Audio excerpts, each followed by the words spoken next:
Hey, I'm Courtney. And I'm Sarah. And I'm Sarah with an H. And this is Bodice Tipplers, the podcast where we read the books that we used to steal off our grandmother's nightstands. And then we drink about them. So, we have our very special guest way back from Flowers in the Attic back with us today because we are doing another kind of fun, off our normal, what we usually do book. We're not looking at one of our sweet 70s or 80s romances. We are looking at a book that's a little bit more right up my alley. I love it so much. Sarah, not with an H, did not love it. So, spoilers. So, this is part of our 4 for 40, or my 4 for 40. And we've done Blind Date, we did Wishes, and now we are doing a Guiding Light book. Because if you've listened to this show for even 5 minutes, I'm drunkenly yelling the name Reva Shane.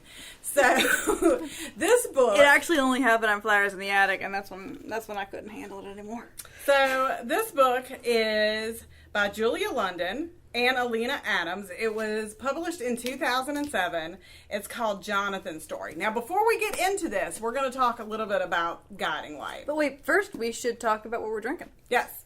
So, we are drinking a fun-ass rosé that comes in a really light little plastic bottle. It's for, like not cutting your foot up in the pool? Yeah, it's called French Pool Toy. And I can tell you, I've taken this to a friend's pool, and, you just let it float in the pool and go up and get some. So well, the nice people at Morganelli's demonstrated that you can smack the shit out of it on a counter, and it doesn't break. It's very delicious. And then I thought it was just going to be funny, but actually it's good. Yeah, I have Mezza Corona. It's just a Pinot Grigio. Whatever. It's hot as shit, so I wanted something cool. But yeah, Morganelli's, go get some French Pool Toy. Everybody can use a French tickler. Morganelli's. All right, so before we get into this Guiding Light book, let's talk a little bit about the Guiding Light. So the Guiding Light, which I think ended in 2010, 2011, it started in 1937 as a radio program. It was about 15 minutes, and it was kind of this positive, it was about I can't remember if it was about the Bauer family originally. I think it was. I'm sure somebody would be like, no, it's not about the Bauers.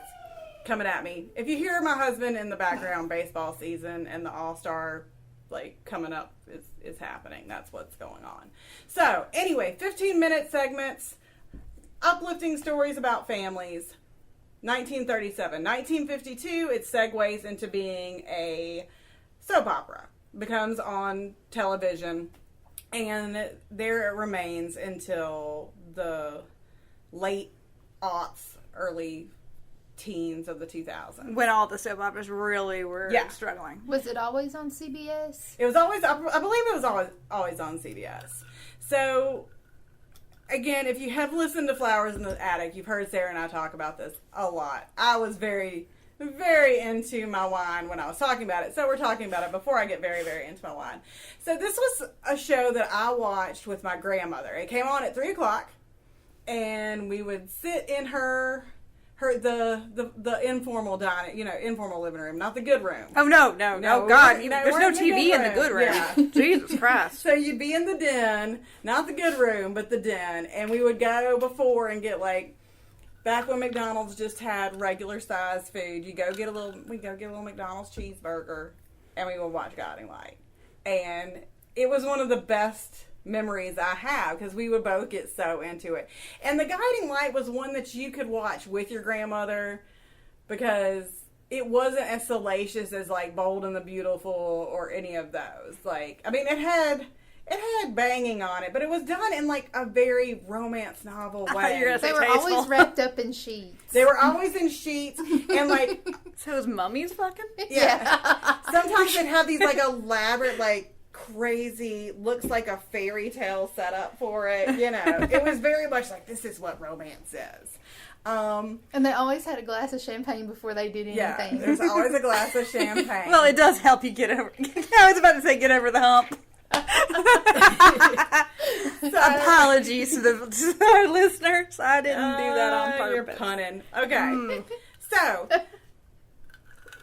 before we get into the absolute nonsense that we are going to get into, because it is some hot nonsense, this show was actually kind of important and had really good storylines. So, one of the storylines in the late 70s was between Holly, I can't remember Holly's last name, and a character named Roger Thorpe. They were married. And on the show, they depict spousal rape. Roger rapes Holly, and again, it's not done in a hard consent. It's not done in a ravishing kind of way. It's straight up sexual assault. It's depicted ugly. It's depicted messy, and it depicts the aftermath. It depicts Holly having to stand up to Roger, having to go get the police, having to endure all of that stuff. And so, again, this was the first time that this was shown on TV. I remember another storyline was there was a girl on the show, an actress that was heavier. And I'm not talking about, like, heavy for TV. Like, she was, she was a plus size person. And the actress in real life was getting a, like, gastric bypass surgery or something. And it's addressed on the show. She's got a boyfriend. They address it. They also have, like, body positive stuff going on when they make love. He wants to make love with her before she gets the surgery. So the show had some really good stuff, but it also had some insane things. So what we're going into and what this book is based on is the son of, again, you've heard Sarah with an H and I go off about Reva Shane. So this book is about her son Jonathan. Jonathan showed up in, I want to say, like 2005, and was completely balls out nutso.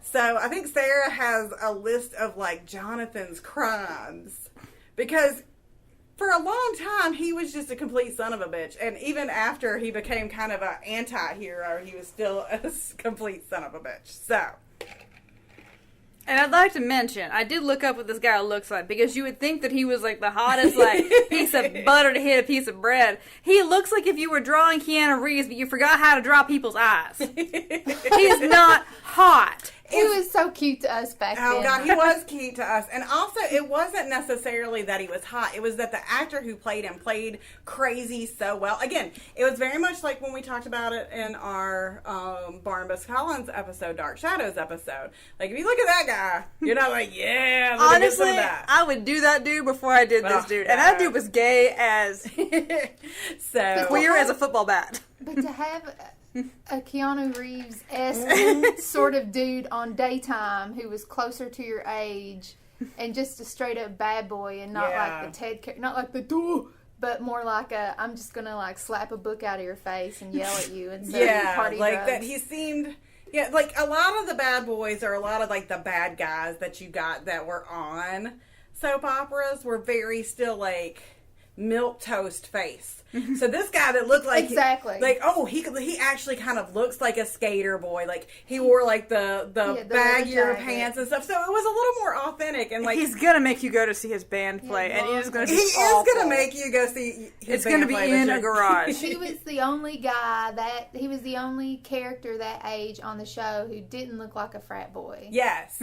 So it was very enjoyable. Like, they had Gus, who was a little bit older, that kind of fulfilled that same thing for the older. Mm-hmm. But for, like, the age, quirky guy, sort of. The age range that we were at, that was where it was. So Jonathan, before we get into all his crazy shit, Jonathan is the son of Reva, who was married at one point to the king of an island called San Cristobal. And Reva basically squirrels Jonathan away because Richard is insane. She leaves Jonathan with another character's sister and her husband, and then you find out later that the husband was very abusive to Jonathan. So when Jonathan comes in, he is full on bonkers. And so let's talk about some of the things that Jonathan did. Okay, Jonathan committed many crimes. He was suspected of being Reva's stalker, so he was stalking his mom.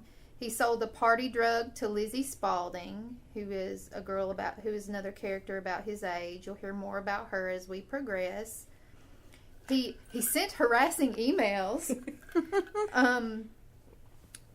He threw out a hospitalized person's call button so that he could not call for help. He arranged for his mother to be slipped drugs.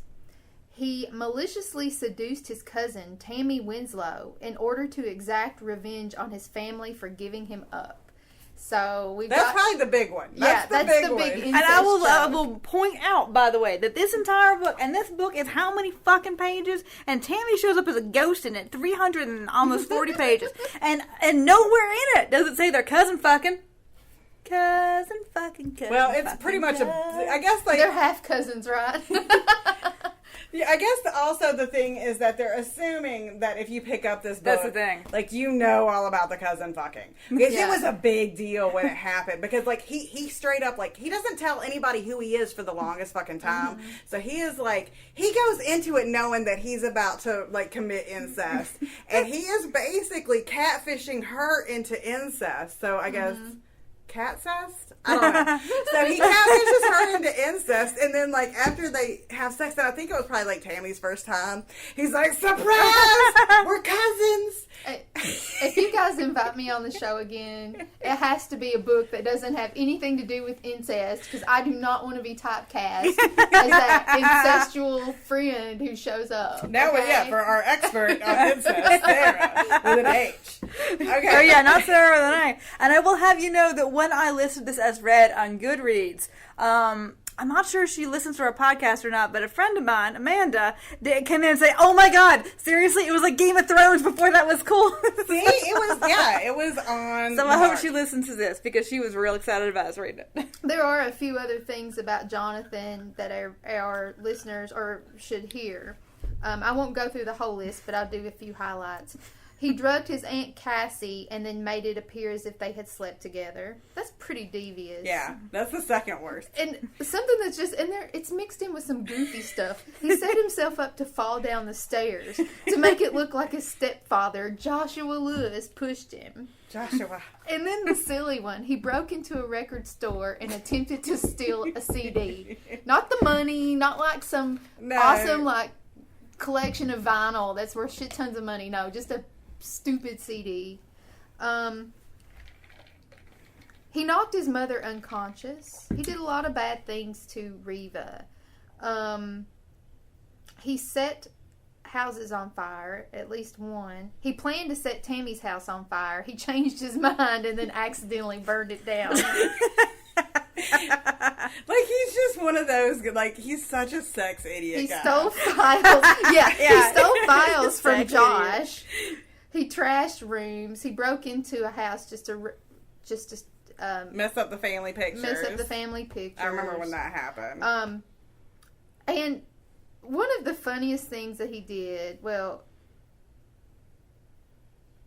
he kidnapped Roxy, Lizzie's dog. And I guess we'll eventually talk about Lizzie. But yeah, in addition to all these things, like, you know, strangling his mother and stalking her and setting houses on fire, he kidnapped a dog.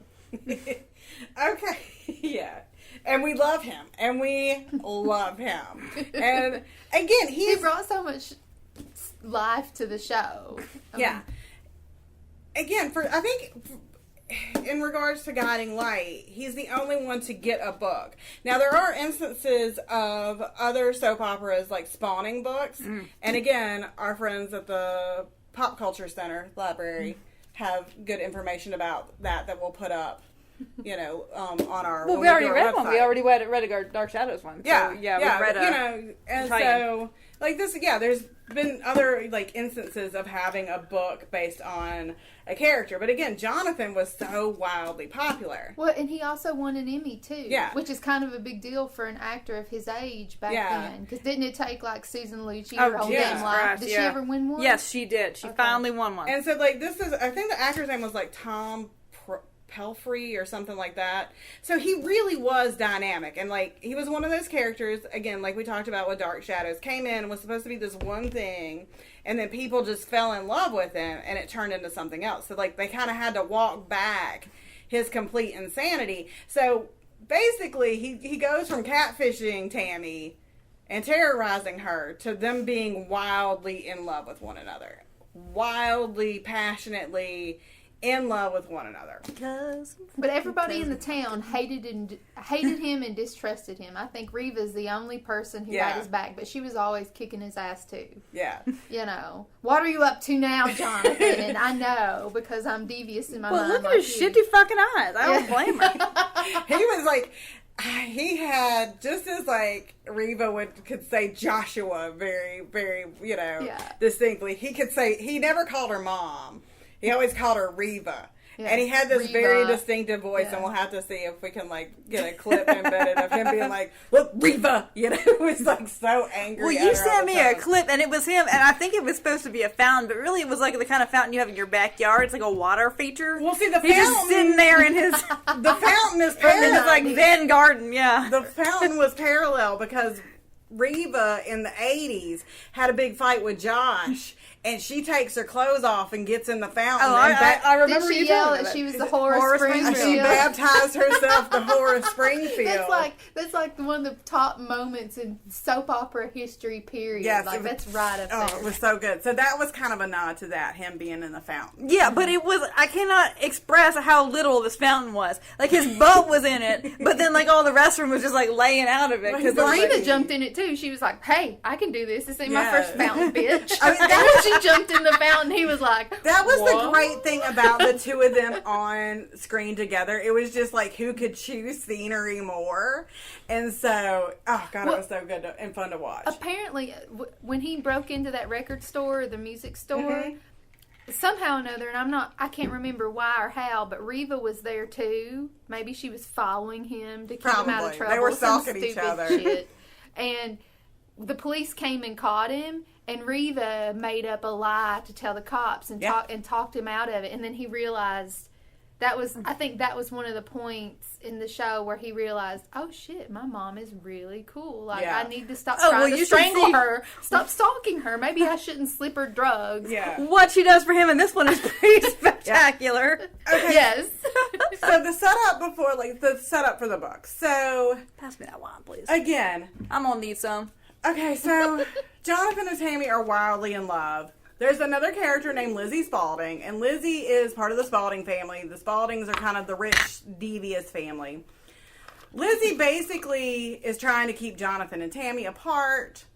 She gets pregnant with Jonathan's baby.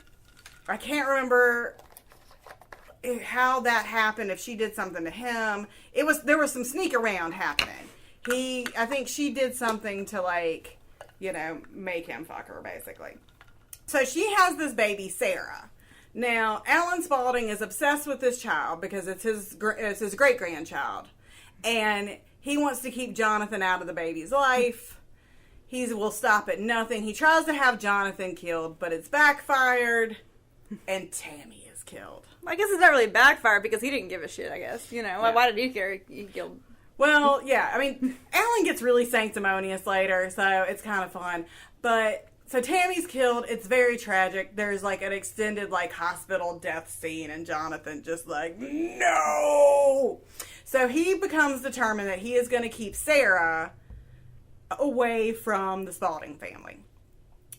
Hence the beginning of the book. Mm-hmm. So I'm going to let you take it away. Yes, because I will say I did not watch. And if you haven't been able to tell, I did not watch Guiding Light. I didn't watch any soap operas except for like the Anchor Club was held in the same classroom that they also let girls come in and watch Young and the Restless in high school. Mm-hmm. So I caught Young and the Restless like for a couple semesters of every Monday, but that was plenty. Like you knew exactly what was going on, so it didn't. Mondays and Fridays. Yeah. If you just catch one day a week, you're fine on this stuff. But I'm not making fun of people who enjoy soap operas. It was never something that was like part of my life. Although my mom watched when I was a kid. But so, and the thing is, it's not that this was a bad book at all. It's just that this book, obviously, you're not going to enjoy this book if you don't already care about these people. Because it just assumes that you do. It's like picking up like Babysitter's Club book 87. Oh, we should read before, like, the cover. Okay. So the cover, there's two different covers. My cover has Reva and Jonathan very prominently on it. It's a hardback. Yeah, I've got the hardback. Sarah's just has Jonathan on it. Sarah with an H. Okay. When his true love, Tammy Winslow, died, saving his life, Jonathan Randall had only one reason left for existing. His baby daughter, Sarah. But Sarah's great-grandfather, powerful millionaire Alan Spaulding, was obsessed with bringing her up himself. Faking his death, Jonathan fled Springfield, leaving only his mother, Reva Shane, aware he and Sarah were still alive. After being on the run for months, Jonathan comes to the sleepy town of Tourmaline, California, with no intention of staying. But 10-month-old Sarah seems strangely happy here, and Jonathan himself feels an inexplicable pull toward the town. It's almost if Tammy's ghost were whispering to him that he should stay for a while. But life is hard for a bad boy trying to turn good until a young local girl comes into his life. Aubrey Cross isn't quite sure what attracts her to the stranger in Tourmaline. Perhaps it's his dark good looks, perhaps it's because she, too, has always felt she doesn't belong in Tourmaline, even though her father is the popular town sheriff. Aubrey alone knows that this pillar of the community is in reality a sadistic abuser. And of course, with a past like Jonathan's, it's no surprise that life doesn't stay peaceful in town for long. Jesus, this is long. Sheriff It's telling you the entire story. Like, I don't need to do there anything. are some secrets buried. He's not going to rest until he uncovers them. Can Reva protect Jonathan and Sarah before they're discovered by the dangerous Alan Spaulding? Featuring some of Guiding Light's favorite characters. Like, seriously, that was the whole book. I mean, like, that, we don't need to do any more.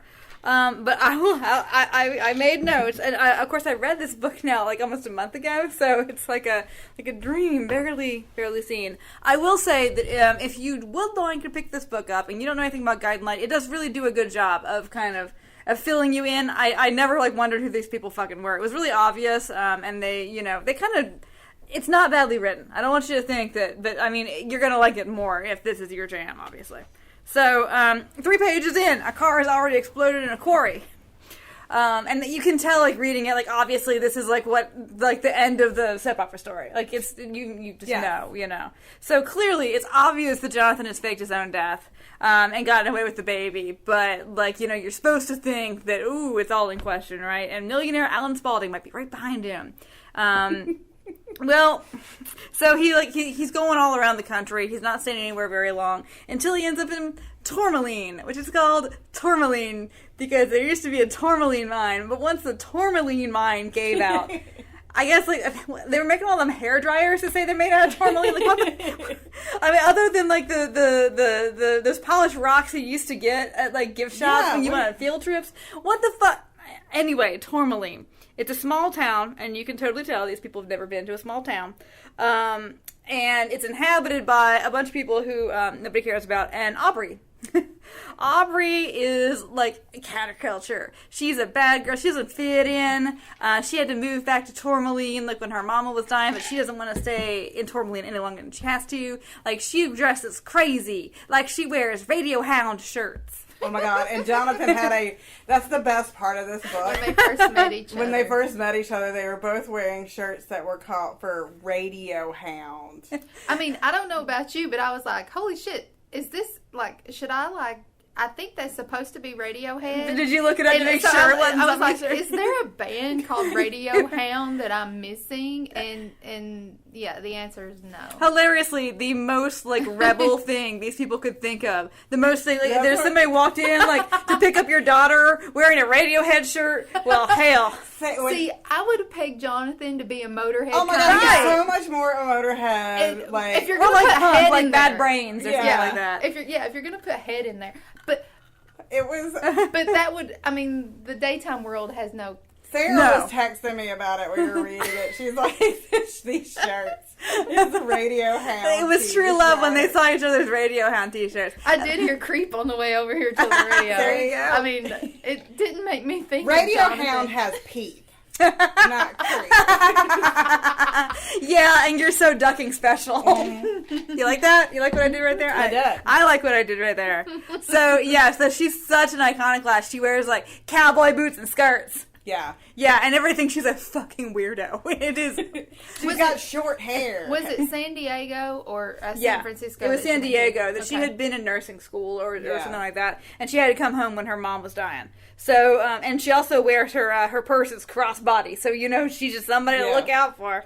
And she's got a bad dad, so we're on comfortable territory here. Yeah, her dad's like the Alan Spaulding of Tourmaline, except he's a cop. He's not. He's not rich He's not as an shit. executive. It's crazy that nobody else has ever noticed that he is like so evil that he murders people. Yeah. Like he's a murderous sheriff, and everybody else is like, "Oh, Zeke is so sweet." And he gets all like Yeah. the high school graduates that don't go anywhere to help Yeah. him. Well, Like, that is actually small town. Maybe they have it with Cronies. small town. yeah, it's like the guy he's wanting her to be fixed up with is like his body barrier, right? Yeah. Right, yeah. I mean, His partner in crime. Yeah. Like, So he's obviously an abuser, but he's not just an abuser. He's actually a fucking murderer, and nobody even smells anything off about Yeah. him. Which is nuts. Like, he's not just a bad dad. He's like a bad dad, like orders of magnitude badder than most bad dads. It's like that kind of thing. Everything is turned up to 11 in this. So she's going to the grocery store, and she picks up a stranger's baby out of the cart, because the stranger has wandered off, and they're both mad at each other for this. Neither can figure out what the hell was wrong with what they were doing, so I guess it is true love. in their Radiohound shirt. Yeah, the Radiohound shirts, yes. And she's wearing like a newsboy hat, which is Freak City in Tourmaline. And it's like one of those scenes where... and Jonathan's like, "Hey, lady," giving his "hey, lady" voice. He always says, "Lady." Yeah. And she ends up in this like altercation with people in the parking lot that he has to come rescue her for. It's Oh it's yeah, that she kind of does. I thing. forgot. Like, Spider. some guys are gonna fight her. Yeah. They're all gonna throw down. They're about to throw hands for reasons unknown. This is 2:00 in the 'Cause she wouldn't afternoon. fuck them, basically. Yeah, at And 2:00 in Jonathan the just comes afternoon. and like picks her up and takes her out Yeah. of the... They're pissed off because she won't have anything to do with the small town boys, and so they're gonna let her have it until Jonathan sweeps in and his matching Radiohound Radiohound and his t-shirt. motorcycle boots. But I mean, okay, Oh god. I was like, why he left the baby in Yes, the car? yes. I mean, you're getting pissed off. Like, why are you? Okay, the second time he left her in the seat in He's the also the store worst dad. to wander off and get something. He's always leaving that baby and place. then he leaves the baby in the car That's seat. even to the go- last place that he leaves the baby. He leaves the baby all the time. Y'all, again, he's a sex idiot. Like, that is the thing about Jonathan Randall. He is good at like 3 things. He is good at setting fires, knocking shit out of people's hands, and fucking. Like, don't give me like... But he keeps saying, like, why do people think I can't take care of my baby? Because you can't take care of your fucking baby, you moron. Oh my god. Yeah, well, they're camping. So, like, he's running across, like, the whole damn country. They're camping, which is a nice word to call homelessness. Mm-hmm. So he's pulled off the road by this, house that's for rent. And, like, it's good. It's smart thinking because, it's obviously been rented for a while. Hasn't been taken. It's a good place to be homeless. But he thinks that, like, he needs this house all of a sudden, that either the ghost of Tammy or Jesus is telling him he has to rent this house because while he was trespassing, he lost track of his baby again, and she happened to not die, and she was like walking towards the for rent sign. Oh, yeah. So he rents it. He doesn't even look inside. It could be like literally full of like rats, like who were standing on top of each other's shoulders in a They could be trench coat. cooking meth in there. Yeah, exactly. They don't know what meth is in Tourmaline. I guess, and then so he calls him It's up called immediately. Beth. Guiding Light World. If you watch Guiding Light, y'all get that joke. I just said it, Beth. Sorry. So anyway, he rents his house, which he has not done. He's starting to think, oh, the baby wants to settle down. The baby can't fucking talk. If you are scared enough to be homeless with a baby, even though you don't have to be homeless with a baby, you are scared enough to keep fucking running, all right? But anyway, whatever. So he breaks into the house he didn't even look at before he rented it, but now that he's rented it, he broke into it. Whatever. Back in Springfield, Reva is like sparring with Alan, but she's not sparring with Alan the way that she hates him, but she doesn't hate him like you murdered my daughter-in-law kind of hate her. Like, what the hell is up with that? Like, And her niece. Yeah. Both. Like they She's don't. both. They don't really have this like relationship that they hate each other, but they hate each other like you mowed over my property line. They've been cracking at each other for years because if you the one thing you got to know about the Guiding Light is that the Lewises and the Spauldings are like the Capulets and Montagues. Like, they hate each other. They're rival families. He murdered for hire her daughter-in-law when he was trying to murder for hire her son. But that's not the first murder between the Lewises and the Spauldings. There's been like 3 or 4 murders. That's the under thing. there. It's like, okay, that's not the biggest deal that's say ever what- happened between those two Here's families. the thing, like, Reva, as much as she loves her sister, that's her sister. Like, Reva really cares about Reva and Josh and her own. Yeah. So Tammy, like, while she cared about Tammy, Reva was kind of paying lip service to it. Like, it's just she's not going to be... She's going to fight for Jonathan. She'll fight for Mara. She'll fight for Shane. Mm-hmm. She'll fight for that other one. Dylan?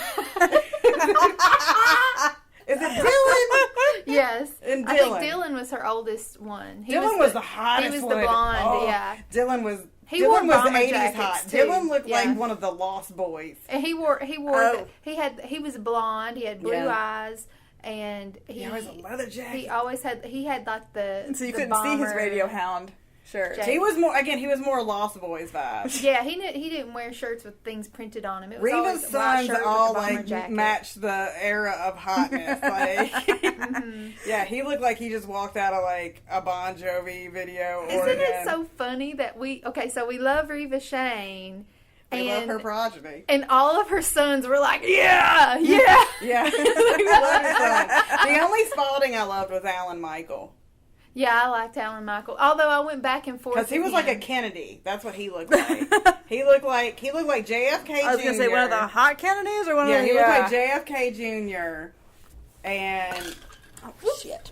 he had a whole thing going on. Sorry, So, I was anyway, trying to be really subtle, just making sure that we're still recording. And in the meantime, I kicked over my wine glass. He was a good villain too, didn't he?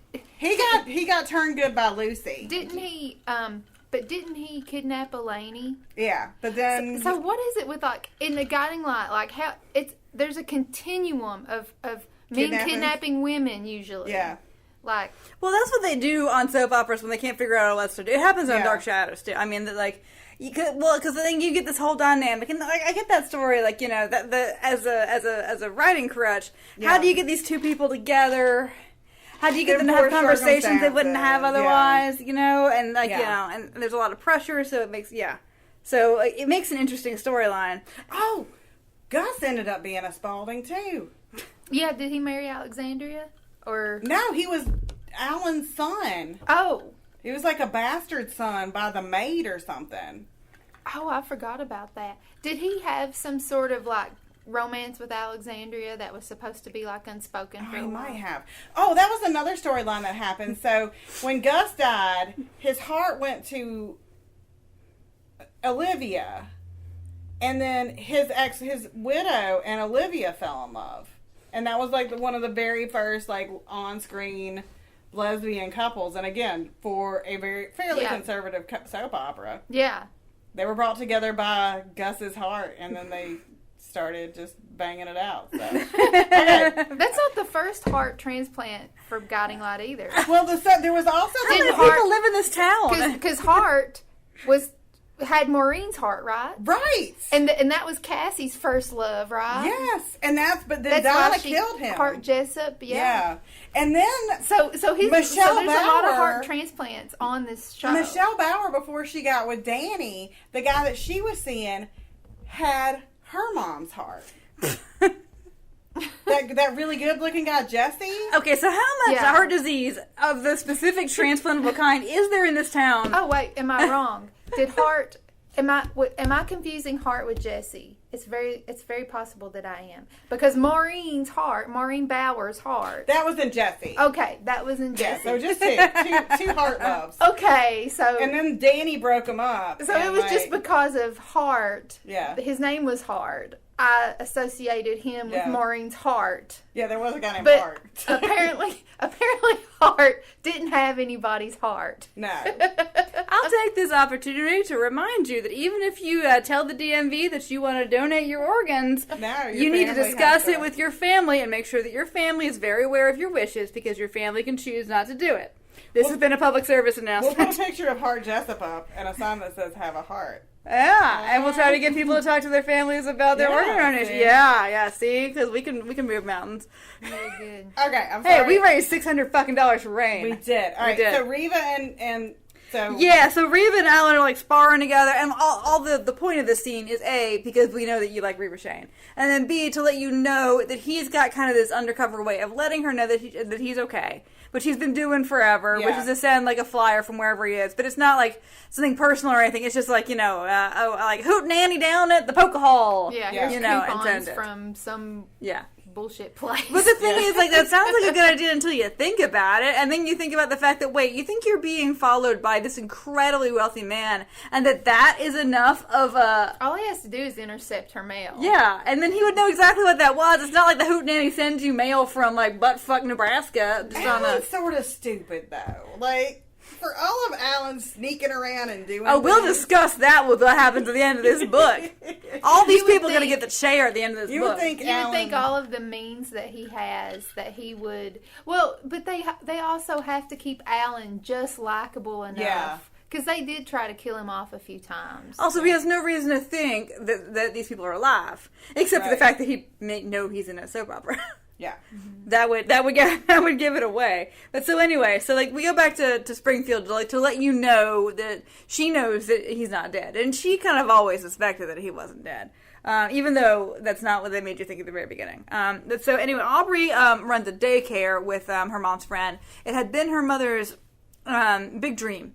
So she feels like she has to stay until like all kind of the paperwork and all gets done with the daycare, because her mother poured her heart and soul into this, and it still needs, like, her mother's estate is still being dealt with and all this. So anyway, she works at the daycare. And it turns out it's doing real good, because who'd have thought you should fucking advertise? Go figure. Although even it's the only fucking daycare in town, and like 8 people live in Tourmaline, so I don't... Anyway. Yeah, people will come. Yeah, people will come, because it's the place that you can leave your child. And if it's affordable. Like, if it's a nice-looking dog, I mean, whatever, yeah.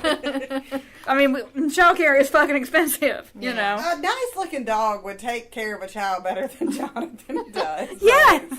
I mean, it works real good in Peter Pan. Yeah, Jonathan just keeps leaving that baby, forget calling the baby other names, like... Jesus Christ. And by the way, it is not our fault that the baby is also named Sarah, so that we have 3 fucking Sarahs here. Yeah. So many Sarahs. That Sarah's also a Sarah with an H. Yes, yes. And the thing is, this is all the other stupid fucking thing. Alright, so you're on the run from this incredibly wealthy man, and you got this baby, and the baby is the thing that makes you stand out. Otherwise, you're just like a sleazy looking dude in a Radiohound shirt. So what do you tell them that the baby's name is? You tell them the baby's name is the name of the man that incredibly rich person just fucking murdered? That's what you tell them. Tammy, I forget her last name. Winslow. She just gives her name. He doesn't think about the fact he's got to come up with a fake name for this baby. Even though Sarah, as we can tell you, is a profoundly common name. Right. Cassie was married to Edward, the good one. No, Edmund wasn't good. Edmund was She was married to the good Winslow. It doesn't matter. Sorry, I was just when you started talking about when we said Winslow. But I think that Edmund kidnapped her at one point. There was something going on between Richard and Cassie and or Jeffrey. I can't remember. It all got the whole San Cristobal crew got very confusing to me. It was really confusing. Sorry, I didn't mean to interrupt. I got excited because I was like, Winslow. I was like, oh yeah, I forgot Tammy was married to the other one. Question. Why do all these people who are evidently royalty of a South American country have names like... Well... And they're all white. Cassie was a stripper. Yeah. So it would make sense that her I'm on shaky ground. Nothing against sex working. Nothing against... What? I did it again. Nothing against, I'm sex so glad I worker put names. the lid on this. But yeah, like, it is tangent. Like, Cassie's a stripper from Oklahoma. So, Tammy is probably the most correct name in this entire show. What is Tammy even short for? Like, Tamitha? I don't know if people... Are people named Tammy just called Tammy? I think they're just called think Tammy. so. Tammy's, please weigh in on this. And if your name is Tamitha, we will send you a tote bag. Yeah. There's Tamara. Oh, Yeah, Tamara, yeah. but I feel like it's just Tammy. Tamarind, isn't that something? That's a like- food. Yeah. Well, no, or Tamsin. That's Yeah, a yeah, you British can be name. Tamsin. It's not Tamsin. No, it's Tammy. No. That shit is Tammy. We love you anyway. It's okay.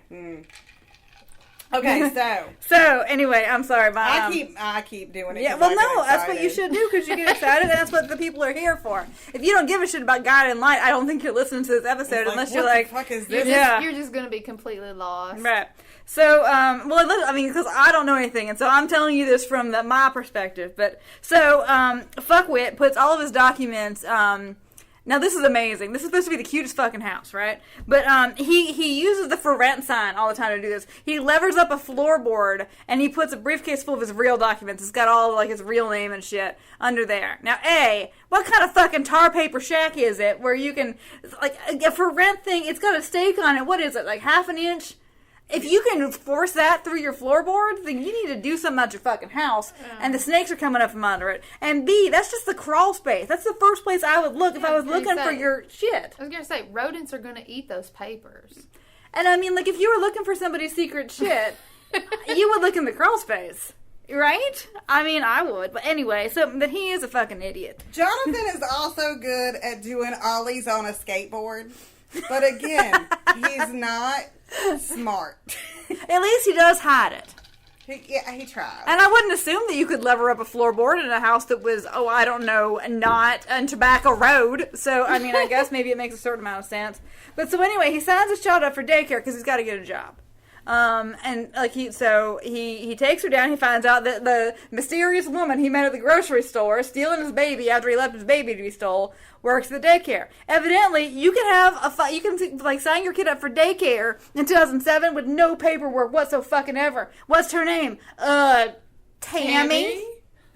Like the hell? You have any idea how much paperwork we had to have just to send my child to public school? Public school that they had to let your kid in. I imagine medical this records, town, birth certificates. Oh God, yes. I imagine Vaccination records. this town looking like an old west, like Yeah, that's every how I time pictured it. everything's Tumbleweed, like yeah. dusty. They just happen to have a baby in town. They ain't Yeah. had one for 10 years, I guess. Exactly. And then we find out how he escaped the whole quarry fireball business. He had the baby in a gym bag. That was on the show. I remember that. That's I remember something Jonathan would do. That is so something Jonathan would do. Just Jonathan's put this baby really in the good gym at beating a high score in Grand Theft Auto. But Jonathan is not smart. I appreciate your list of things that Josh is good at. I hope you have a list of them because he's going to get a lot dumber as we go on. Jonathan's accomplishment. God, life wouldn't be as hard for him if he wasn't so stupid, right? Well, that's lots of people, hon. I mean, He also. I mean, you're in law. Isn't that the case for lots of people? That if they weren't so fucking stupid, life would be easier. I guess, but he has so much going for him. Like at one point, he was on track to be an executive for Lewis Construction. He's a and prince, he somehow evidently. Fucked that up, like Somehow. I can tell you how because I saw his work ethic in this book. It is not good. I mean, instead he decided to like embezzle and steal files. But yeah, it's sort of like Jonathan's really good at taking a cigarette, deconstructing it, Field stripping is the word you're looking for. putting some weed in it, and rolling it back up. Yeah. But Jonathan is not smart.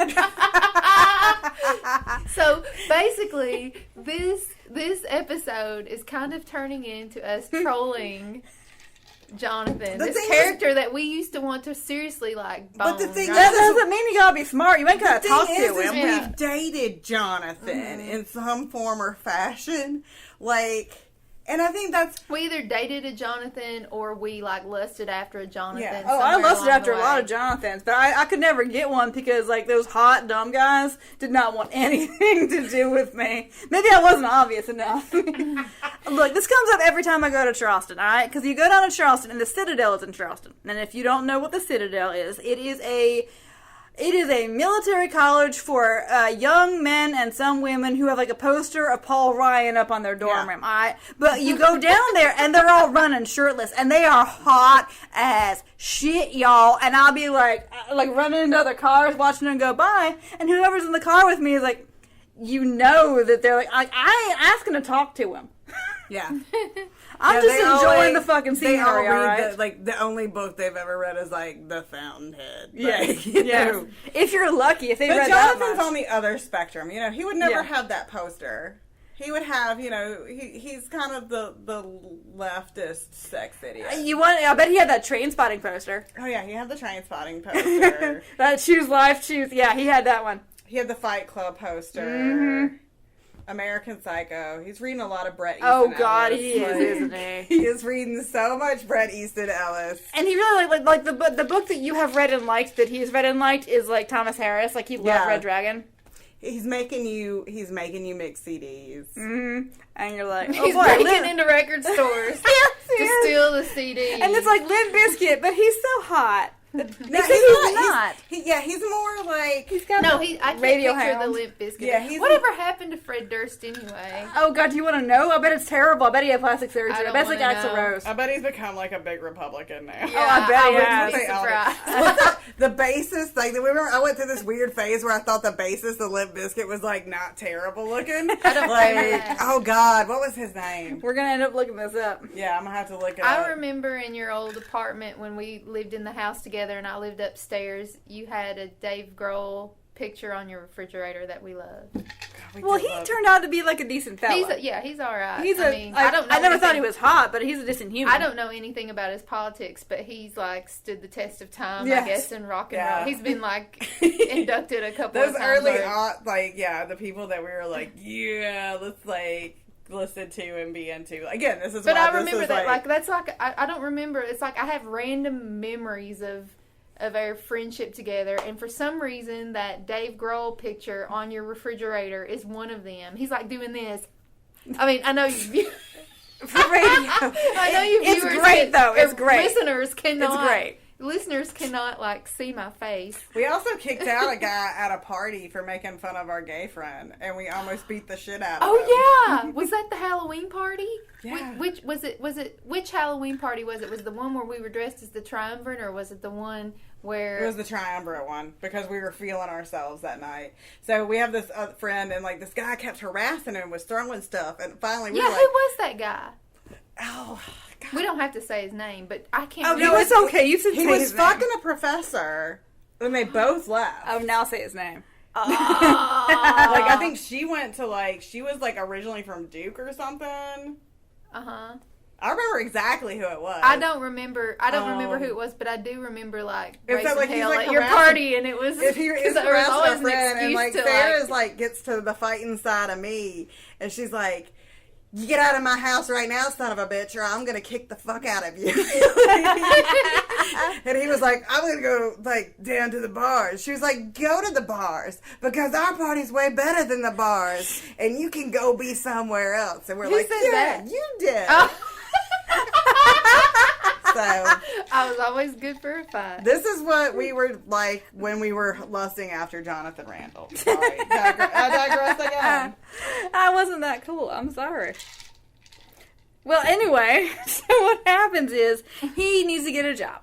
He goes down to the job board, which, as a librarian who works in a major, medium-sized city, urban library, and I work with a bunch of business and careers librarians on the floor of this business and careers. I can tell you there's not a job board who's like, here's 18 fucking jobs. You can have any one of them. You want to, which one do you pick? Tiny town. And they're all jobs, which you should have to pass a fucking background check for, by the way.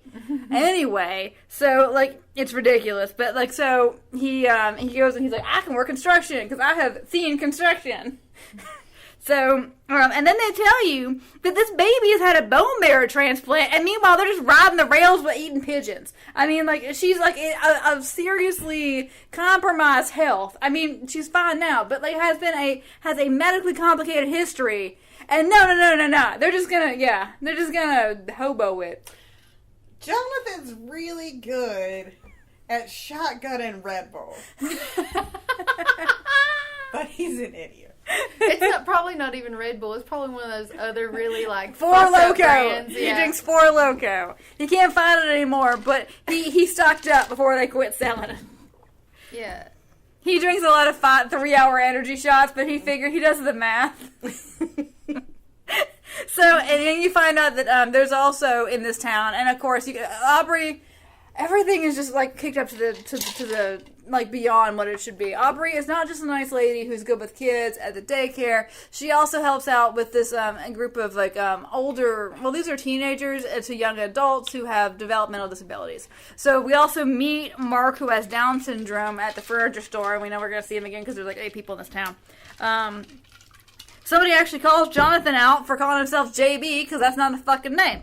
Well, and another thing, that's another really stupid decision on Because Because he went by that back in the day, right? Yeah, well, and not only that, but JB is JB like, Lewis is is one like of the most one of the like tycoon. He was the tycoon.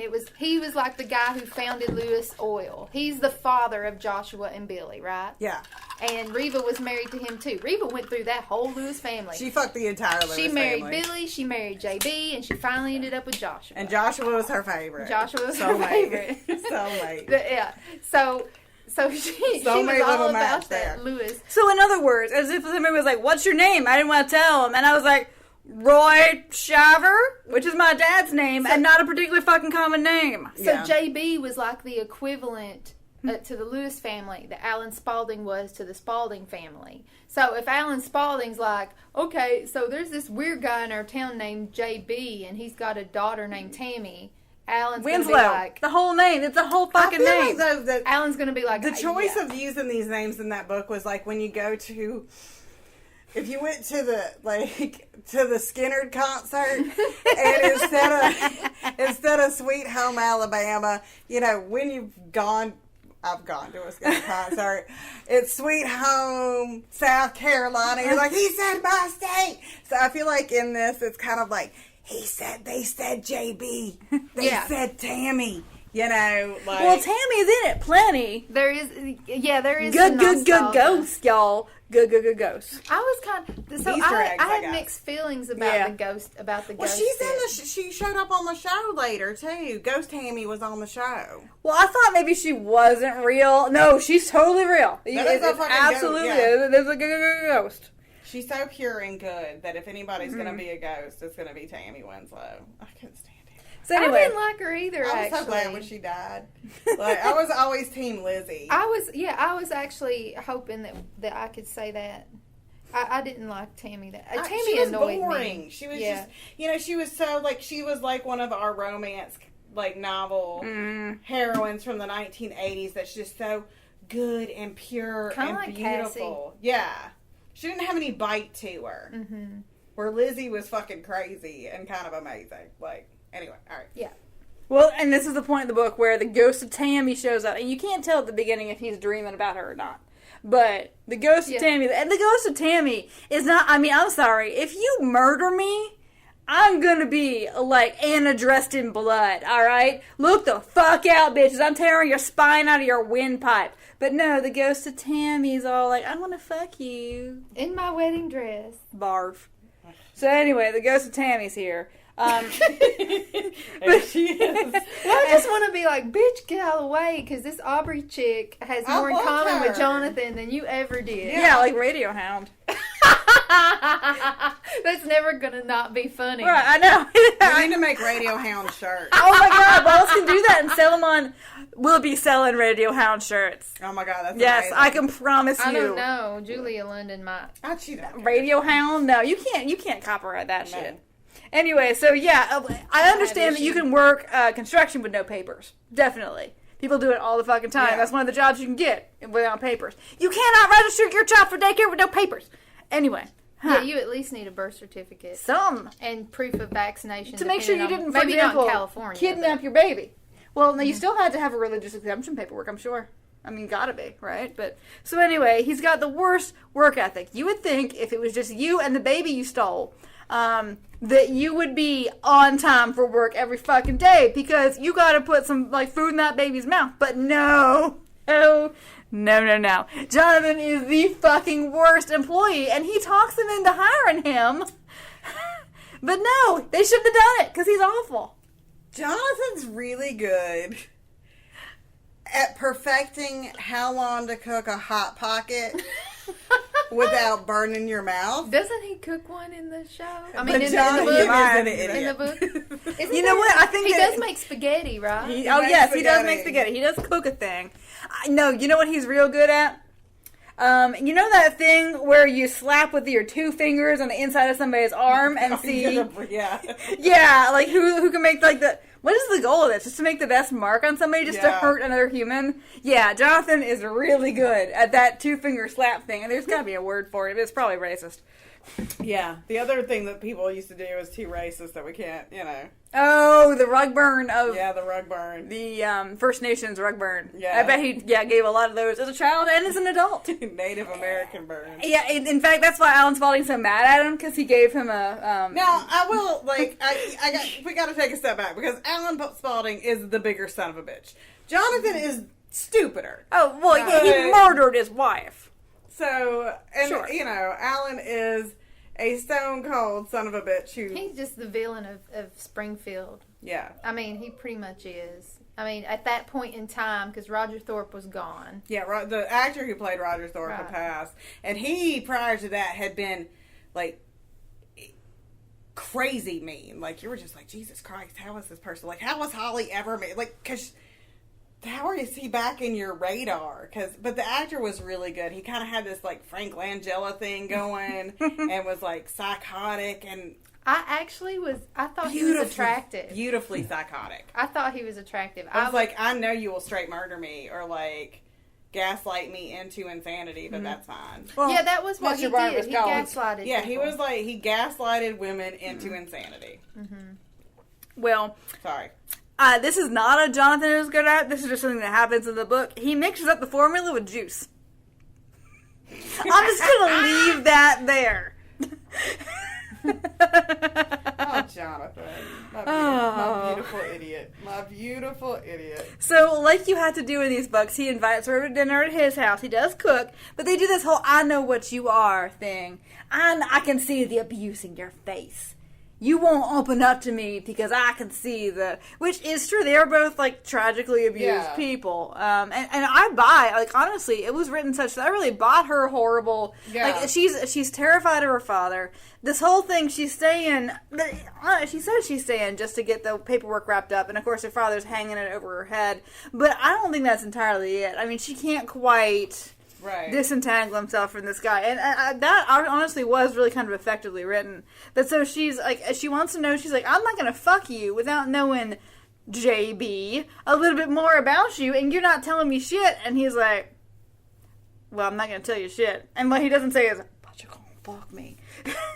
They're both kind of keeping their secrets, and I don't know. It is actually a legit relationship business. Yeah, it was a good scene, I thought. But so Bad Dad is trying to arrange his daughter's what? You couldn't tell. It wasn't exactly marriage. I think he's trying to arrange his daughter's rape.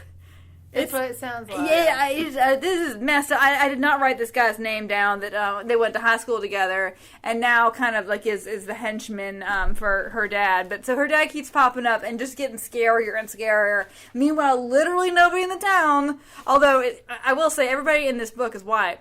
I promise you, if there is a black side of town, they all know that Sheriff Zeke is not on the up and up. Keith is the henchman. Keith, yes. And Keith is he's dumber than Jonathan is, if that's even possible. I don't know if he doesn't drown in the rain. Jonathan is an idiot, but he has his use. He's useful, yeah. He is useful.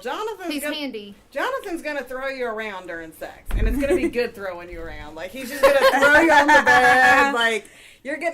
Keith is just going to, ram it in there and then fall asleep. Jonathan's gonna make good sure for you.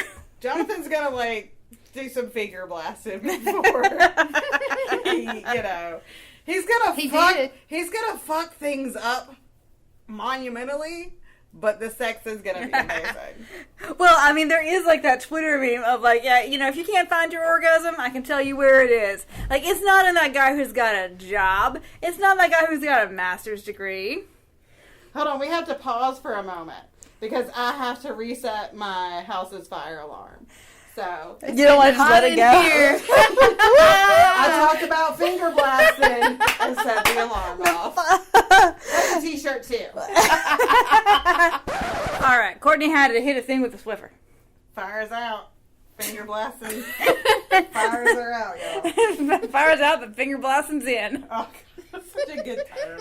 Finger blasting. I know, I never get tired of it. I need to bring it back. Okay. So, all that business.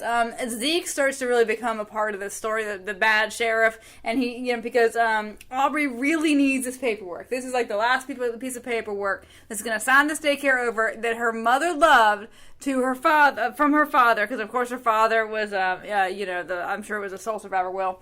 And he's just being a fucking asshole, and he's going after JB. He sends his little goons after him. There's a fight and all in the construction parking lot because this guy is the worst employee.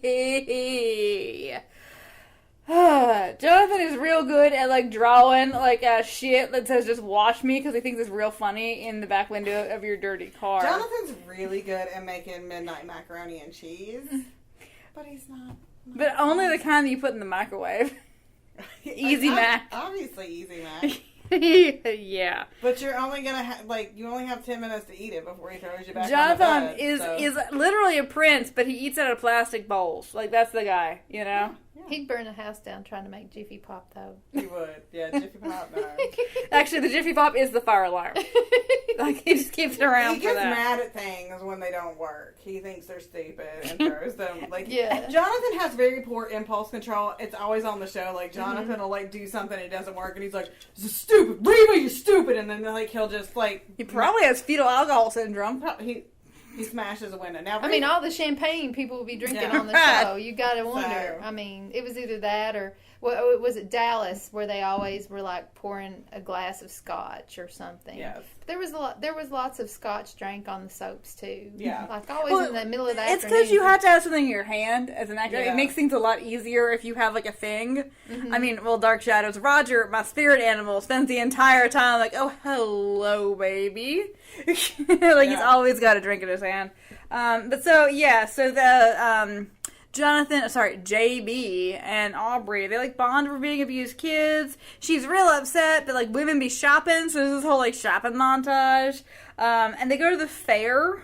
She's supposed to be going to a party that her dad's throwing that Keith is going to be at, but she has to go to the fair anyway because she's taking these kids with disabilities. And Jonathan goes, and they have a wonderful time at the fair. And it shows us that Jonathan is a decent person. Yeah. Because he's not a monster. Yes. To people with developmental issues. So in other words, you can either be an absolute monster, should have been put under the jail, or you're everybody else. So he's an everybody else. Is kind of what they're saying. But they don't do it because they're still both very close after each other. Zeke comes in, and the babysitter. Of course, everybody owes the sheriff, which is that is legit for small towns. Nobody's really got the guts to say no to the sheriff. So he starts like nosing around the house. Like it is creepy because the baby's there and all. But he figures out somehow he sees the for rent sign behind a curtain, and he figures out that you can lever up a board with a large stake of like floorboards that don't. I don't understand how this is supposed to fucking work. He's a criminal who knows how shit works, so he's going to be able. He's going to find. But I can't even picture this floor where this would work. I'm sorry, this bothers me intensely. But he finds a briefcase, and he realizes like, oh, Alan Spaulding, that's a guy with a lot of money. And scene. So we know that, like, now we got a ticking time clock and that nobody else knows about it because the babysitter's not going to tell anybody. Because he's going to bribe her, right? Well, just threaten her. The sheriff doesn't. See, that's the difference. The sheriff threatens, Alan bribes, then threatens. Yeah, because the babysitter has a son who is in trouble, right? Yeah, right. It's Mm-hmm. like this little old lady. So he was like, yeah, something bad's going to happen to him and whatever. So JB comes back and knows that things are not quite right, but he can't trust the babysitter, but he doesn't know that he's been found out. So then they do it. They go to the beach. The doing it scenes were pretty good. I thought so. Yeah. I'm going to interject. I thought they were hot. Because, again, I think there's a little bit of like, hey. More than they could displays do that, on the yeah. show is the thing, you know? Yeah, especially gotten like, I mean, like, on Days of Our Lives, like, you would watch that show and it was like straight up Skinamax. Like, they'd be like raw dogging basically on Days of Our I Lives. bet if you were to look back, you wouldn't think so. No, like, I remember like Sammy and Lucas breaking a bed and like, there is hip gyration under the sheet. Like, the dudes are like, their acting is in hip penetration. Courtney just saw Elvis. Oh my god. So, anyway. And gotten like they were all wrapped up in Yeah. sheets. So, this was very like, ooh, hey. Candlelight. Yeah. Okay, I'm sorry. Well, I'm going to let you get through this because I know we're... Yeah, well, it's fine. Hey, if y'all are having a good time, it's fine. Because I know that our listeners are also like, oh my god, you know, some of them. And if they're not, then they quit. So, but by this point, if you're still listening, you're in it. You're in to win it. So yeah, they do it. They do it on the beach, in the sand, by a sleeping fucking baby. They're in the sand, so it's just like all up in it. And the baby is right there. It's not like a tiny baby. It's a 10-month-old baby, which is like, oh, no, I'm sorry. It was hot, but the baby is right there, and the baby is gonna wake up. I think some people, especially, like, you gotta think, not everybody gets to live in big houses with multiple rooms. Like, you're doing it with, like, the baby's asleep. Both of these people have no roommates. You can't see Sarah with an anxious face. You do what you gotta do when you gotta do it, okay? Yeah, but they have a house with a bed in it. But the beach. I've never found, I mean, I like the beach. I especially like the beach at night, but I have never felt the need to get sand to open my business. I think they have, like, they have. The baby's on the blanket. They are too. Yeah. He probably left the fucking baby again. They probably like. I was actually wandered off. I thought it was really hot. To me, it was one of the more like believable things because it's like, well, at least they didn't leave the baby and go further down the beach to do it. At least they're right there, so if the baby wakes up, they can stop. And then there's just like a troop full of Cub Scouts around the fucking corner, and then they're gonna come by, and then y'all gonna be like, we was wrestling. I'm like, 20th century constructs of privacy. But the thing about I know that. the beach, you don't know if somebody's going to come by, so that's part of the like. That's Jonathan. He's excitement of it. Radiohound, baby. Radio. And it's the evening of the day, so it's not like the sun's beating sorry, down. I like doing the high sign. It's like they finally got some time to chill out, and there's something kind of cool about and relaxing. There is about something the ocean. amazing about the beach at sunset or the beach past sunset, and I thought the sex something scene kind of like really good. I really appreciated it because I was like, well, the baby's safe. They didn't leave the baby again. Yeah. He at least has eyes on the baby. Like, Alan Spaulding's not going to come and swoop that baby up. I don't care if his dick's inside some girl or not. He's right there, okay? And there's something, Gotcha. They're running away. I picture like yakety sax. That would be amazing. But there's something, I guess, numinous about the ocean at night. That it seems like very clear. Well, we live on the East Coast. That like, dang, it's all that until Africa. You just keep going until you hit. You know, it's extremely large. Yeah. On the West Coast, I don't know. I know we live on the East Coast, but the thing about the beaches on the West Coast is they're so much more romantic to me because They're cold. They're prettier, but like the water beats the shit out of And you. it's cold. and they're kind of some of them are juxtaposed next to mountains and big cliffs. Oh, And yeah, there's some pretty shit I really there. appreciate that. I feel like the Atlantic's like, hey, boo, why don't y'all come on in here? Y'all do some stuff. Have a good time. And the Pacific is like, I will kill you. And I love that though. You do love that. I love that. I like to look at it, but I don't want to get in it. I love the intensity of the nature on the West Coast. I just do. It is very beautiful. But then again, Courtney knows that I have, in the recent past, gone to howl at the moon on a South Carolina beach. When everybody else was asleep, it said beach access. I did not realize it was a good, like, half a mile nature walk in the dark. I'm just saying, if I'm going to ocean bang, I'm ocean banging in the Atlantic Ocean. Because Well, the Gulf. That's where you want to ocean bang. I'm not going to die. You're going to want to go All bang. that bacteria though. Yeah, but I'm not going to get sucked out to sea by some big old, like, crazy wave. Fish pee in both of them. I mean, I'm not gonna do it in the ocean anywhere, but I'll do it on the beach. All right, so we have beach, Atlantic Ocean. What's your... Are we doing it in the water, or are we doing it near the water? That's what I'm saying, saying. like- I'll do it near the water, but I'm not going to do it If we're doing it in the water, fuck that shit, we're going to the Gulf of Mexico. See, but then oil spills. Well, so I That's grew what up, I'm my saying, there's grandparents lived in Clearwater, and you Yeah, know, it's out very there, pretty. you can walk past the breakers, and you can still stand, and it's just swelled, and Viewers, it's amazing. let us know, what body of water would you fuck in? Bodice tipplers. Facebook, Twitter, Instagram. We want to hear from you. What body of water have you fucked Yeah, in? I was going to say, I mean...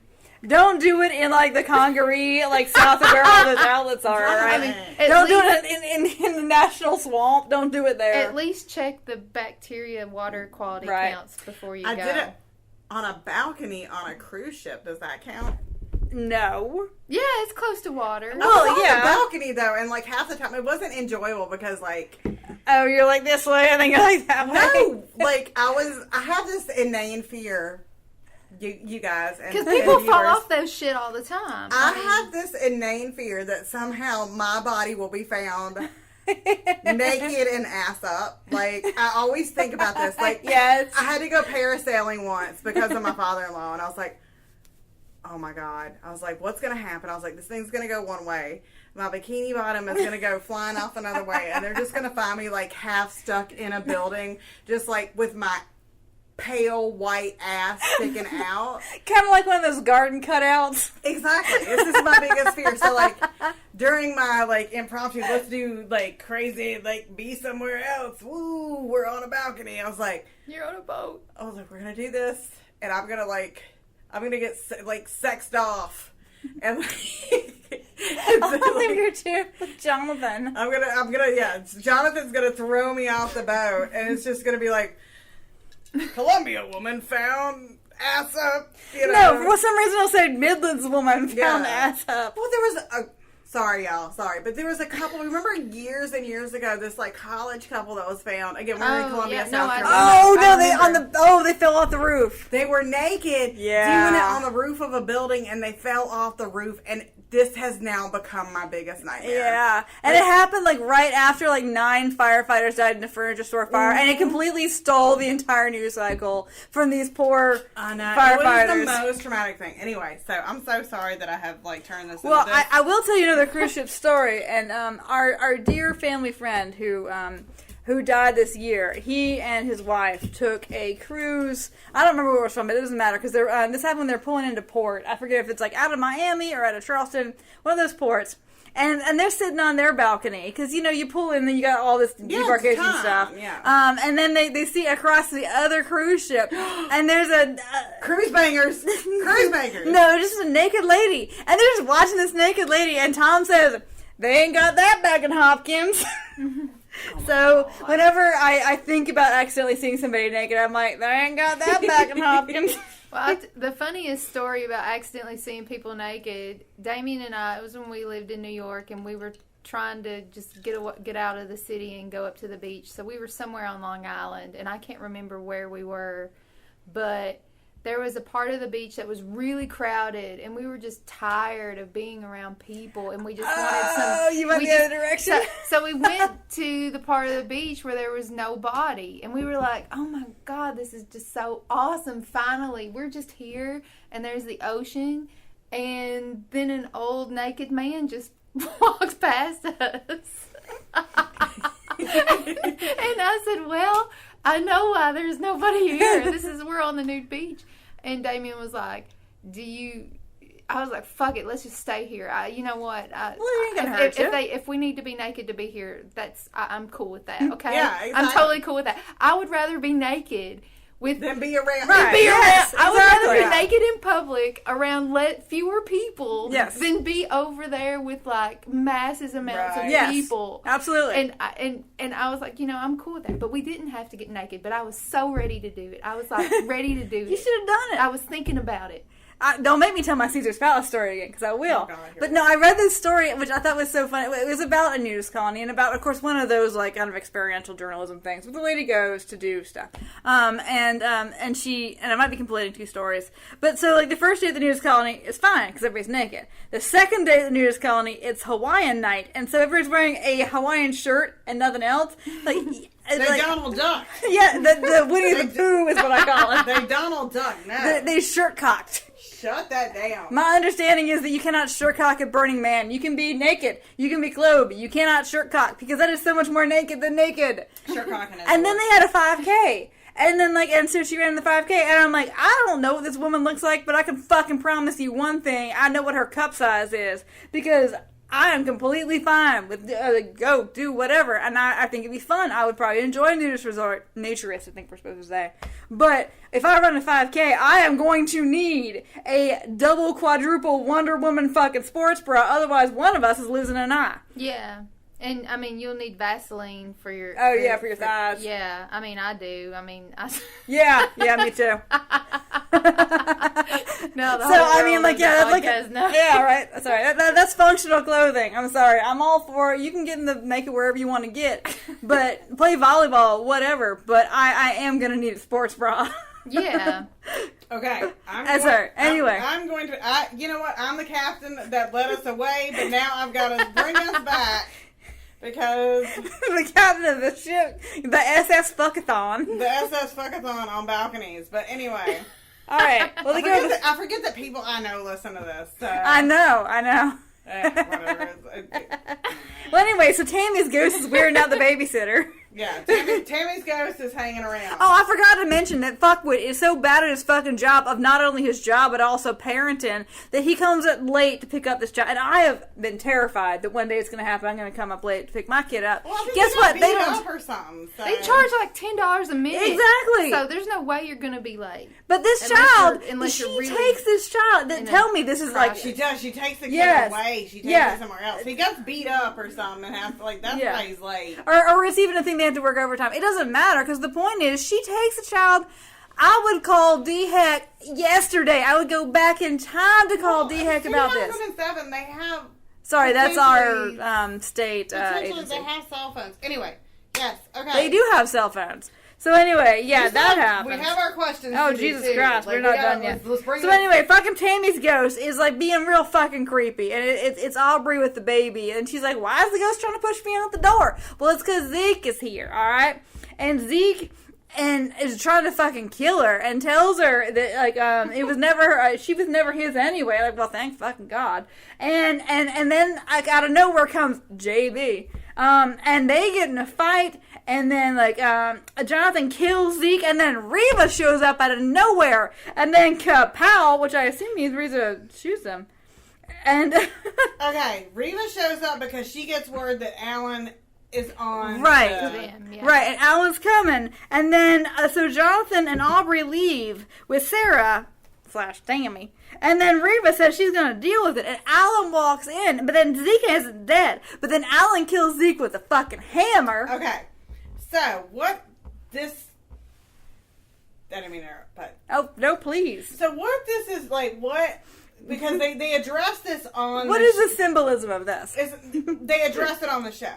So, basically, this is, like, Alan trying to prove what... them essentially burying the body. Like, what happens is Alan and Reva bury this body. They don't think about his car. These people are gonna fucking fry. Alan has bought tourmaline and is doing stuff with it. So did he buy the FBI? Because this is law enforcement that's got murdered. They don't care. So Jesus Christ. They do take that car and do something with it. No, they don't say a word about the car. I went back and reread it. There is nothing about the car. Oh, really? As far as you know, that man just walked up there. Okay, all right. Because I thought maybe I was All crazy. right, first 48. Take it down. Take it down. So what happens is Reva and Alan essentially kill the sheriff, which keeps Jonathan off the hook from, like, straight up murder. Jonathan's never murdered anybody. So Jonathan thinks he's murdered him, though. But Reva that's the same thing, Reva right? and Alan then dispose of the body. So what this kind of brings about, because this gets addressed on the show. Like, they talk about the events of Tourmaline kind of thing. Is this new, it's like Alan 2.0 of him wanting to prove, like, hey, I just want to be in Sarah's life. I'm not going to murder anybody. Again, I'm this not time. Murder anybody. Yeah, and that Except for the becomes, sheriff of Tourmaline. Yeah. Well, he had it. He had it coming. coming. So- And that wasn't really murder. That was self-defense. So when Jonathan comes back with Sarah and like comes back to Lizzie and stuff. Again, Lizzie's now with Bill's son. This is not happening in the book, by the way. No. This is after. You know, Alan's like trying to be Alan 2.0 and be better and be new. And I think that this is like, it is interesting because like this gets addressed in the show, you know, and obviously like in a way that like you don't have to read it. But I'm more curious about, and I guess we can talk about more with questions, is like, were they thinking that this book, Jonathan's story, would be such a thing? You would, of course, know what happened in Well, it, no, right? but that then what would happen is Jonathan and Aubrey come back, because you don't hear boo from Aubrey. Yeah, well, and I thought that maybe she was on the show later, so I looked up to see what she's supposed to actually look like with her Radiohound t-shirt. And no, she's not. Yeah, excuse me. So I wonder if they were like anticipating. Well, they put it out in hardback. I'm just wondering if they were anticipating having her on the show. Yeah. So I mean, wondered that's that what I thought too. that they thought that they were going to do. Yeah. I mean, just from the way that the book goes and everything. And they kind of like larded her up with enough, I really she could thought be that. anybody. Like, yeah. Okay. Yeah. All right. So that's kind of the end of the book. Yeah, I mean, like, she and, they go away, and he feels bad about, taking her into a life of crime and Yeah. homelessness, but she's like, I'll let us stay with you, and then I Yeah. guess they bang it out. Along with the ghost of Tammy, by the way. Okay. Tammy gives her blessing, spectacles, testicles, wallet, watch. But he does leave her periodically, and she goes and becomes a nurse, right? Yeah, I think that's what. Yeah. For a little while in Chicago, right? Yeah, I think so. They end Well, I up mean, in Chicago is close enough to like, because I always felt like this was like in like you always feel like the town Springfield. It's in the Midwest, is all it says, Yeah. right? So you always feel like it's like vaguely Illinois-esque. Illinois. Yeah. But like, because I don't know, they got all kinds of things out there. people would escape like via the Great Lakes and shit, you know. So in the North Woods in Wisconsin. Yeah. But so there's that scene where they're meeting up on the L or whatever, the train, or they meet again or whatever, and then she comes back for a while they were not together. Like he had apparently abandoned her, right? yeah, And she was like, what the hell? Well, I'm just going to go be a nurse. yeah. And It felt like it was like the setup to like, and then on the show, it was a setup for him to. Yeah. Oh, I went and settled all the affairs, so I'm welcome back in Springfield again. So I can Yeah. bring you, and we can go live as a Yeah. family. And Reva will like kill anybody who tries to mess with us. exactly. Oh, and if you want to add to that list of crimes, they do forge the dead Zeke's signature on the paperwork. They did. Oh yeah. But, I mean, I'm fine with that one. Yeah, that was a good one. Okay, so it's question time. We're going to do our questions that we use for the books to this one, because Sarah's got some hot takes. Okay, so number 1, bastard to bay ratio. For us, obviously, he is such a bay, because we know him, we watch the show. You know, Jonathan is really good at the way that you have to get into his car is you go in through the passenger side window, and then because you have to like flip it up with a lighter. Yes, so I'm not as good as you are, Adam. I'm sorry. he's got a definite, like, again, and I'm speaking because it's hard because, like, I'm speaking to it from a different place, but, like, his fuckability factor is super high. Like, Yeah. God damn, I'm so sorry, I'd be Courtney. fucking Jonathan Randall in a heartbeat. So, JB. he is, like, to me, and again, this goes all back to the actor that plays him. He does crazy in such an unhinged but yet like vulnerable, like when he plays his, like when when he does his craziest shit, it's like watching a 7-year-old boy who is in trauma just lash out. And he's doing terrible fucking things, but the actor makes it where you're like, okay, I get it. Like, if y'all grew up on the same anime that I was watching in college, so like early OD stuff, and all the bad guys had extremely narrow, weirdly narrow eyes, and that's how you could tell if somebody who just popped up in the scene was going to be a bad guy or not. This guy is like that. Like, his whole face is like this blank business, and then there's this tiny little eye part, but it's like weird, like a rectangle of eye. Oh, I love him. So much about Jonathan for me was his hair and his voice. Yeah, his voice is amazing. His voice is so good. I mean, those are the two things that I remember the most And about again, him. like, I mean, it's a weird thing because you're dealing with a soap opera bastard, which is completely different, you know, so. And he was so much, he just wasn't polished like the other soap opera guys. Yes. He wasn't going to grow up to be a Josh. He wasn't even going to grow up to be a Billy or an Alan. He had this vulnerability about him. Like, you never see him in a, like. Oh, you wanted to fix him. That's No, what it is. you don't want to fix. You wanted to fix him. It is very much.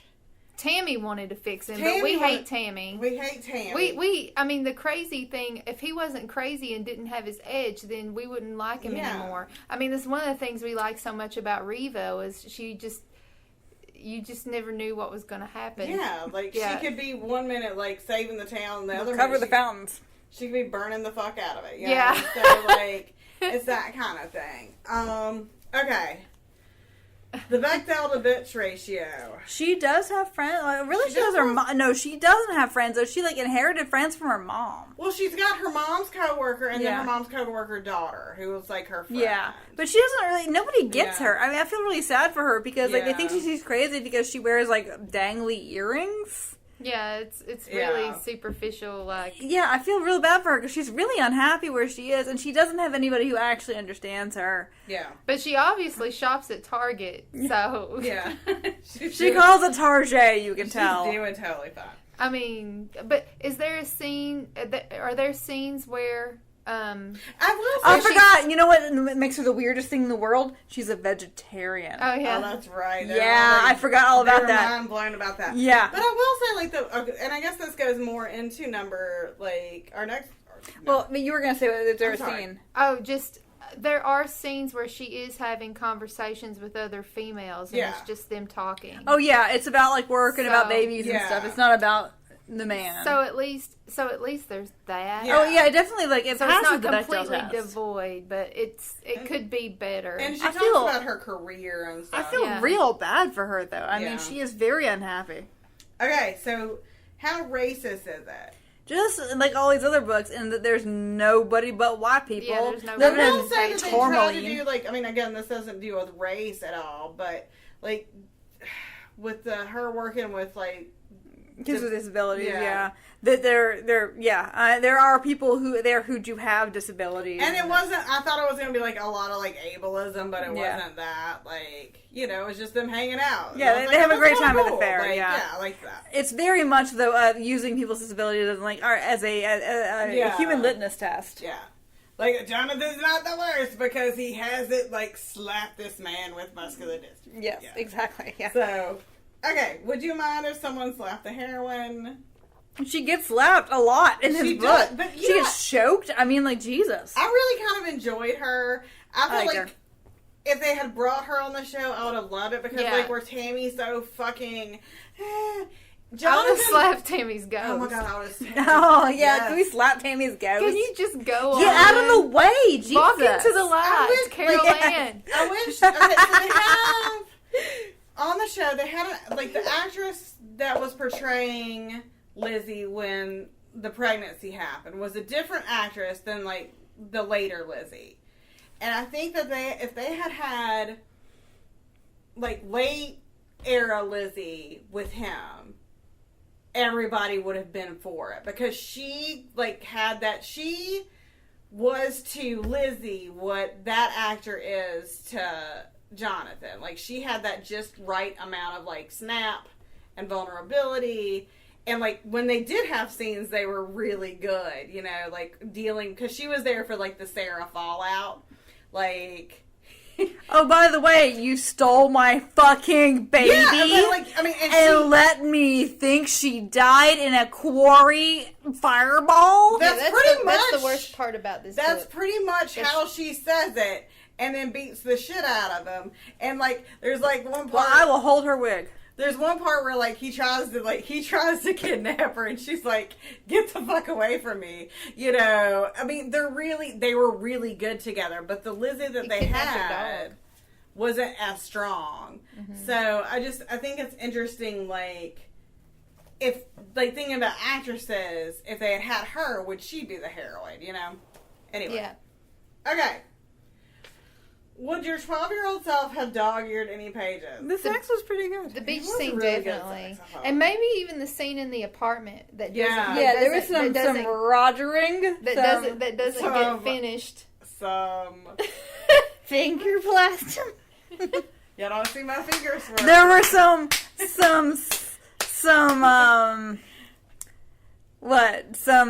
hardnesses under zippers and some, I feel like Jonathan goes downtown too. He does, yeah. I think he does, yeah. Yeah, I think we get everything after about 1992. You get downtown. You do get downtown. I want to know when we're gonna see anal. Okay, what is the CW level of authenticity for this book? Sometimes I think these people have been to a small town, and sometimes I think these people have never been anywhere but like Culver City, California. It does not feel like a real small town at all whatsoever. Okay, how much are you judging your grandma for reading this book? Mom, if my grandmother had been alive when this book came out, she would have bought it for me. We would have read it together. We would have compared notes. She would have been all for it. Right, I gotta say, the reason that I got hooked on the Guiding Light in the first place is because of my mom.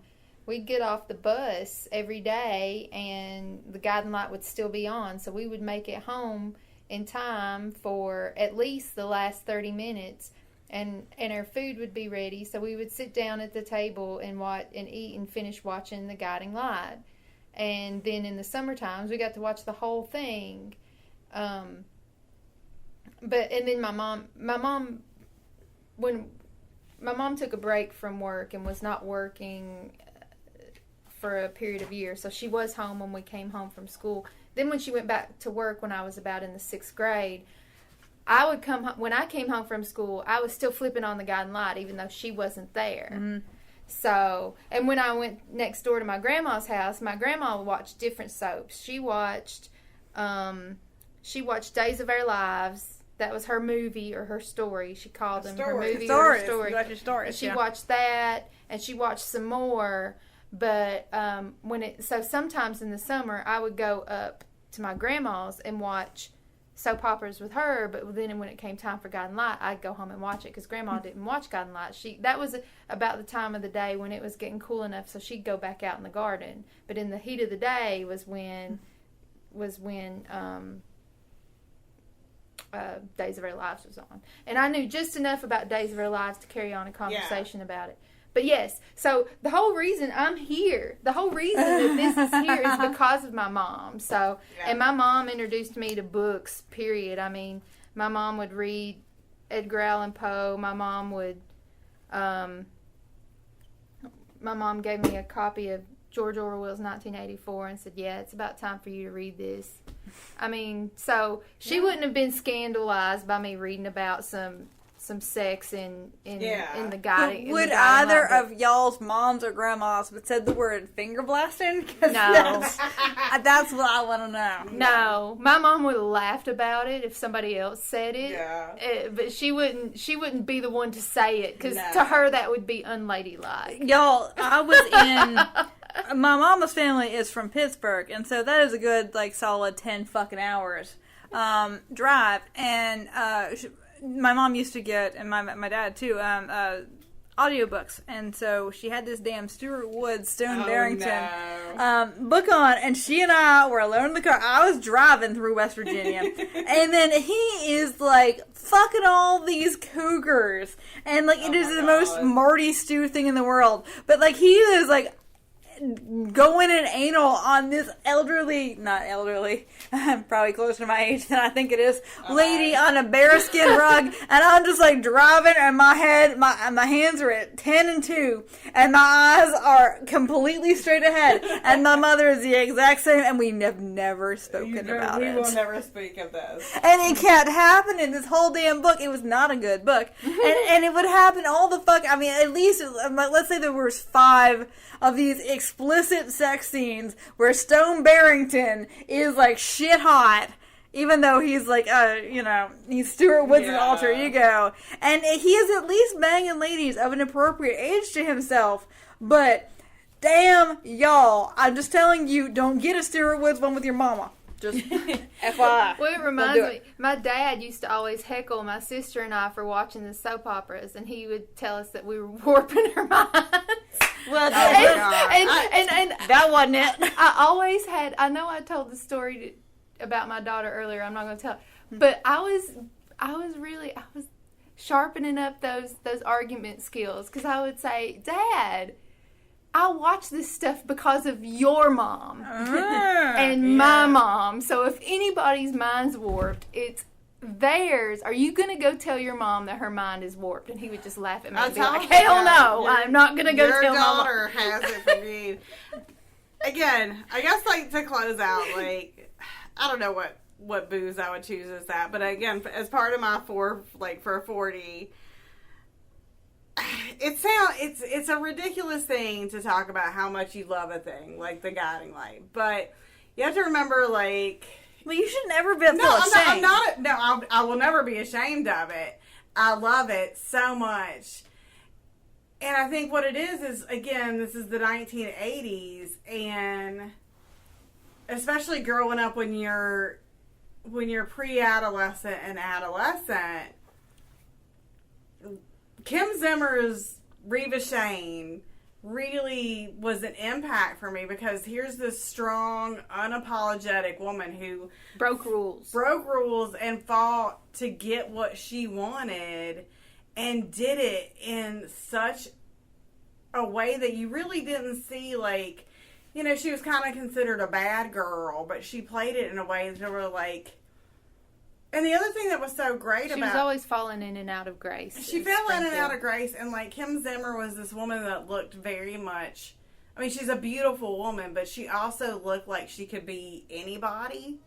Well, I mean, if she looks like the picture on the book, like, that just looks like somebody you see in the grocery store. Yeah, and that was... I mean, she's a handsome older woman, but she's not an unusual-looking older woman. But, like, it was just, like, it really kind of been, again, part of the reason she's part of my 4 for 40 is, like, I could be that person. Mm-hmm. And, like, it's not a Susan Lucci. I mean, Susan Lucci is this amazing-looking, like, small woman that's, and that's the other thing, like, Susan Lucci always had the best clothes. She always had the best, like, hey, like, Reva Shane from the get-go was an outsider. She had some trash to her. She did. She worked her way up through that Lewis family, though. But it was a sense of... made it to the top. You gotta find that starter, Lewis. It's not even, like, trash, but the sense of otherness, of, like... feeling like you don't belong, and I think that's what resonated with me so much with her, and I think probably Sarah too. Yeah. Is like if you ever felt like you were slightly the awkward, like odd girl out. Oh no, that was never me. Any kind of imposter syndrome whatsoever. Obviously, I was never awkward. Socioeconomic or whatever. Reva Shane was your hero. Yeah, because she lived it every single day, and like. Nobody fucked with her. Oh God! And if they did, they paid dearly. And that was the thing I really liked about her, was like, you just didn't fuck with Reva Shane. And it's like, I mean, Kim Zimmer was like important to me. She was an important person in my adolescence. So this has been a delight to share with y'all. Well, I have grown out of judging people from liking the things that they like. I used when I was younger. Like, it was really important to me to like and we talked about this with Flowers in the Attic, to like the things that were but I'm about to, and half of you are about to die, and half of you are about to, like, cheer, because I'm going to say, well, Ranganathan's 5 Laws of Library Science. Yeah. Number 1, books are for use. Number 2, and number 3, every reader his book, every book its reader. So in other words, we have something for everybody, and everybody deserves to have something here.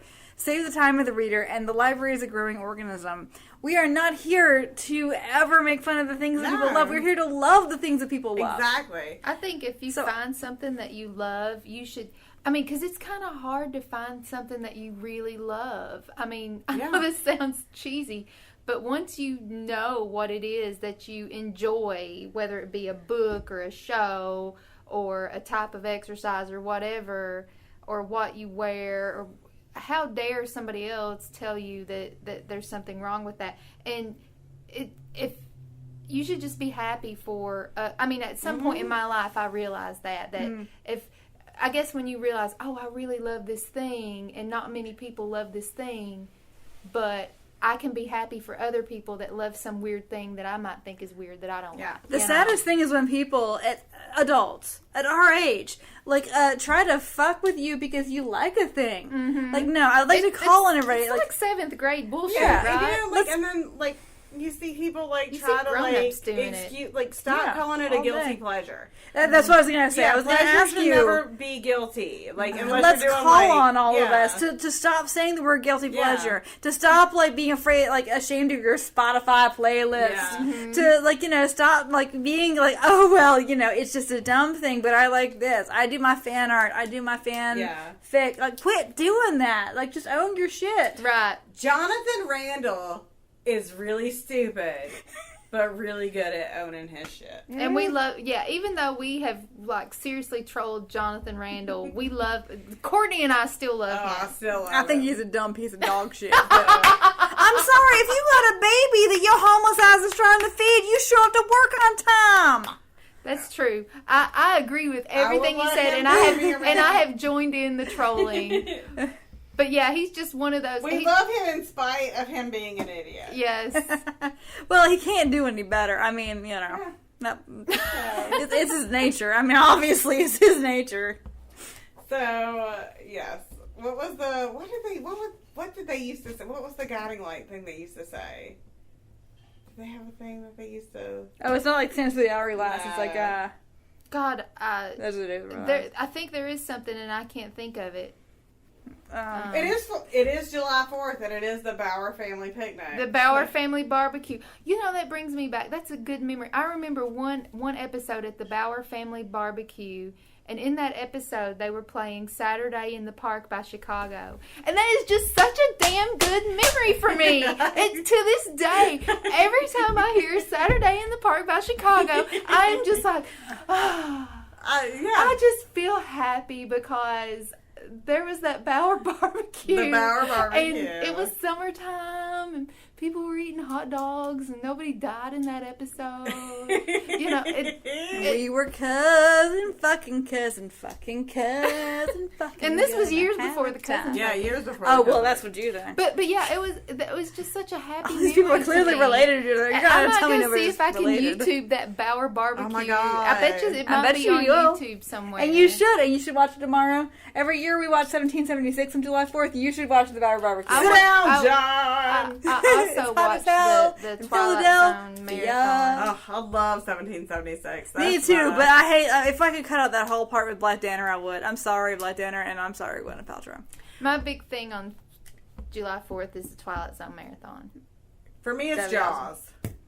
I like Jaws. I love Jaws. Oh, yeah, that's such a good one. It's going to be the best 4th of July. Yes. Mayor Larry Vaughn's Anchor Blazer. If somebody can make that for me. We are playing that. We got, my intern Wallace got us the board game for July 4th tomorrow. But yeah, and the inside, the pattern, that's just on the dividers for all the board game parts, that's the Anchor Blazer pattern. It's the greatest blazer of all. So we're clearing out the dining room table just to play the Jaws board game tomorrow on 4th of July. And then we're watching 1776. I love it. I love both of those things. So, yeah, I'm I have real no time for Hamilton. I'm if I want a revolutionary musical, it's going to be 1776. I'm sure Hamilton is great, but in Columbia, we're never going to get it. We'll die before we get old enough. I'm just always happy with Did it come to Greenville. Charlotte or Greenville? Greenville and Charlotte. We finally got the Book of Mormon 4 months ago. That's how far behind we are here. It's because